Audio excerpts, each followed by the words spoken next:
అయ్యా బోధకుడిని నువ్వు శ్రమ పెట్టొద్దు. ఏంటంట? ఈ బోధకుడిని నువ్వు శ్రమ పెట్టొద్దు. నీ కుమార్తె చచ్చిపోయింది. ఏంటంట? నీ కుమార్తె చనిపోయింది. నువ్వు ప్రేమించే నీ కుమార్తె చనిపోయింది.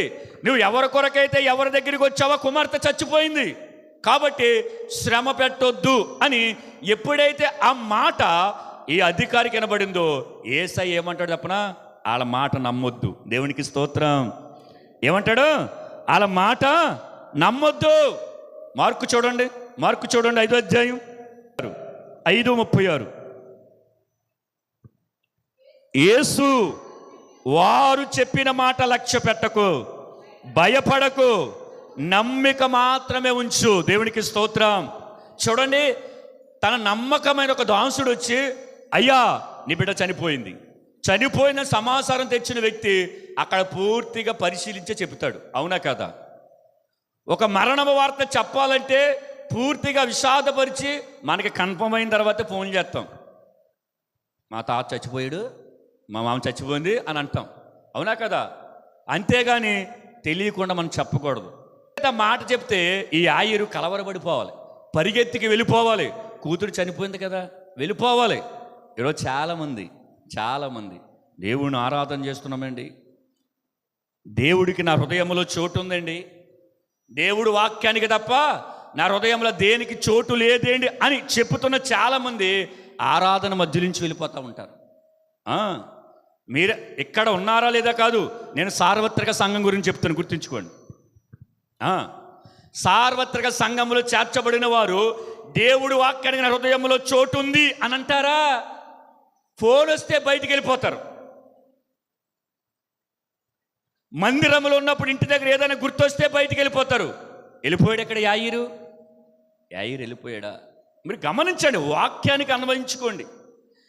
ఆ మాటలు ఎప్పుడైతే వినపడుతున్నాయో, ఎప్పుడైతే పరిస్థితి వచ్చిందో ప్రభు చెప్తున్నాడు, లక్ష్య పెట్టకు వారి మాట వినొద్దు, నువ్వు నమ్మిక మాత్రం ఉంచు. నమ్ముట నీ వలనైతే నమ్మువానికే సమస్త సాధ్యం. నువ్వేమని అనుకోవాలి తెలుసా?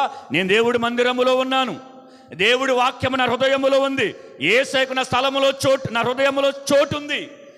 ఆయన నా హృదయంలో చోటు ఇచ్చిన తర్వాత ఆయన ఆరాధించి 2:30-3 గంటలు మరి దేనికి నేను చోటు ఇవ్వను అని చెప్పాలి. దేవునికి స్తోత్రం. హల్లెలూయా. సమాచారం రాగానే వెళ్ళిపోయాడా యాయిరు? నేను అంటాను, చెప్పమంటారా ఒక మాట? యేసయ్యకు నా హృదయంలో చోటు ఇచ్చాను, ఆయన వస్తున్నాడు. ఆయన వస్తున్నప్పుడు నా హృదయాన్ని ఖాళీ చేసుకోవాలి, సరి చేసుకోవాలి.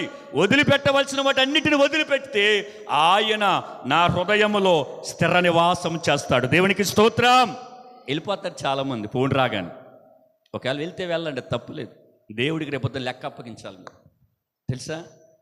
దేవుడికి లెక్క అప్పగించాలి. ఇక్కడ ఇవన్నీ చాలా తేలికగా సునాసంగా చేసే పనులు. అర్థమైందా?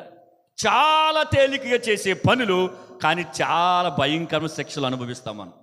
ప్రాణము పోయినా సరే, ఊపిరి వదిలి వెళ్ళే పరిస్థితుల్లో కూడా దేవుడి మందిరములోనే మనం గడపాలి. అంతేగాని సమాచారం రాగానే, ఏదో ఫోన్ రాగానే, ఎవరు ఏదో ఇమ్మన్నారు, ఎవరు ఏదో చేయమన్నారని వెంటనే మనం వెళ్ళిపోతాం. అంటే చెప్తున్నాను, దేవుడి సన్నిధిని అపహసిస్తున్నావు, దేవుడి సన్నిధిని తృణీకరిస్తున్నావు, దేవుడు మాటను తిక్కరిస్తున్నావు, దేవుడికి నీ హృదయంలో స్థలము లేదు. మీరు ఎంతవరకు దీన్ని అన్వయించుకుంటారో అన్వయించుకోండి. నువ్వు దేవుడికి విలువిస్తే, దేవుడికి అవకాశం ఇస్తే, చూడండి, ఆ ప్రధాన అధికారి తన బండి ఎక్కేసి, రథం ఎక్కేసి, రండి వెళ్ళిపోదాం అని టకటక వెళ్ళిపోవాలి. ఎక్కడికే? కూతురు దగ్గరికి. పోనీ ఉన్నాడు, నిలబడ్డాడు, వెంటనే వెళ్ళాడు యేసయ్య? వెళ్ళలేదండి. మళ్ళీ మధ్యలో 12 సంవత్సరం నిండి రక్తస్రావం కలిగిన స్త్రీ వచ్చింది. మళ్ళీ అక్కడ కొంత టైం పడుతుంది.